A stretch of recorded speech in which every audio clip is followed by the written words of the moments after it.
let me ask you the question of legalization. So, should, in your view, all drugs be legalized? The drugs that people seek certainly should be legally regulated and available to adults. So when I say the drugs people seek, like cannabis, MDMA, cocaine, heroin, those drugs certainly should be available, and some of the psychedelics that people seek.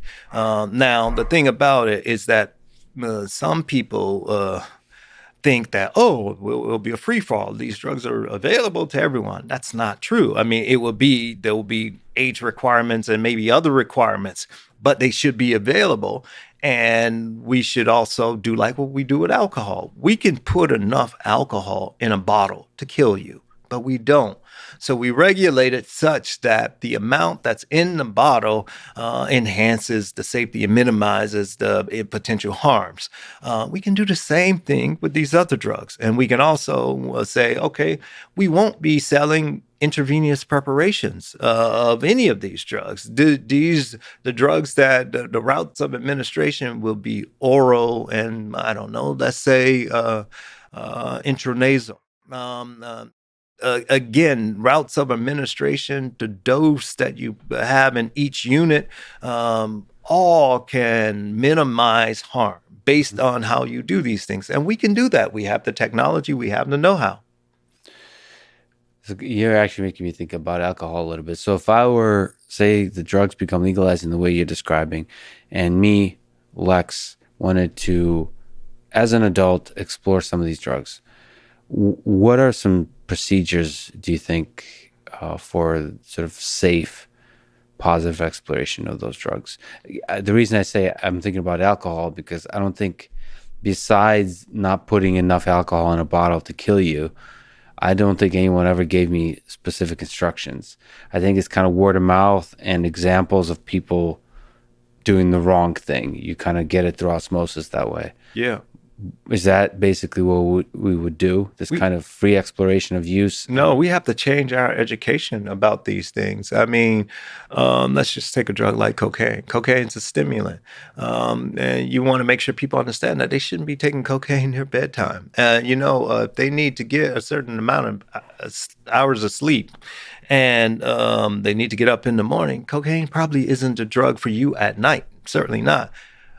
Certainly not amphetamines at night for most people. And also, if you want to make sure that they need to understand that cocaine can also disrupt your food intake, not as much as the amphetamines, but all of these kind of things people need to know so they can have proper nutrition and they can time their drug use around these other important functions that sustain human life. So we have to make sure that we educate people. We can't just throw people in the wild. That's stupid.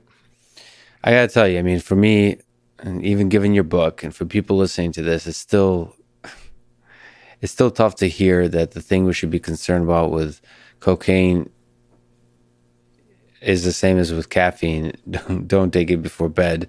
And the thing we should be concerned with heroin is constipation. Yeah.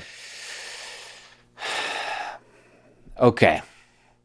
But the questions I keep wanting to ask you, I should be asking the same things of alcohol.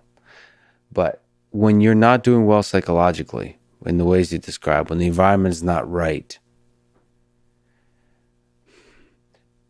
there's some aspect in which saying that drugs can be used responsibly and effectively and mostly positive can give those folks a pass to use it instead of working on themselves and fixing their environment first.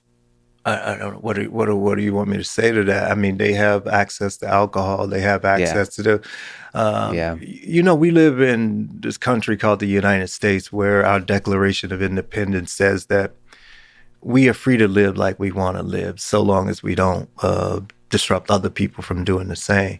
But it's remarkable to me how we try to control the behaviors of other people. That's just yeah, remarkable. yeah. And that's partially what your book is about. I mean, it's not just about drugs, it's about freedom.